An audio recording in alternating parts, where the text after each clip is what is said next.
राजा हरिश्चंद्र। वे सत्य, धर्म और न्याय के लिए पूरे संसार में प्रसिद्ध थे।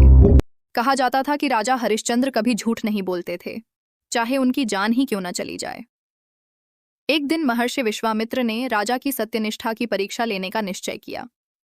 वे ब्राह्मण का वेश धारण कर राजा के दरबार में आए और दान में पूरा राज्य मांग लिया। राजा हरिश्चंद्र ने बिना सोचे समझे अपना पूरा राज्य दान कर दिया, क्योंकि वचन देना उनके लिए सबसे बड़ा धर्म था। दान देने के बाद भी दक्षिणा बाकी रह गई। राजा के पास देने को कुछ नहीं था।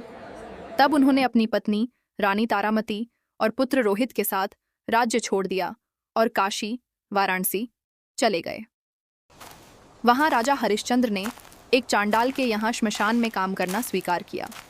उनका काम था शवों का दाह संस्कार कराना और कर वसूलना। सत्य के राजा अब श्मशान के सेवक बन चुके थे, लेकिन उन्होंने कभी सत्य का मार्ग नहीं छोड़ा। रानी तारामती एक ब्राह्मण के घर दासी बन गई। कुछ समय बाद उनका पुत्र रोहित भयंकर बीमारी से मर गया। दुखी माँ अपने बेटे का शव लेकर श्मशान पहुंची, जहां कर वसूलने वाला कोई और नहीं बल्कि स्वयं राजा हरिश्चंद्र थे। दोनों एक दूसरे को पहचान नहीं पाए। श्मशान कर देने के लिए रानी के पास कुछ भी नहीं था। मजबूर होकर उन्होंने अपनी साड़ी का आधा हिस्सा कर के रूप में देने की कोशिश की। तभी राजा हरिश्चंद्र की आंखों से आंसू बह निकले और वे पहचान गए कि यह उनकी पत्नी है। पत्नी और पुत्र की ऐसी दशा देखकर भी राजा ने सत्य और नियम नहीं तोड़ा।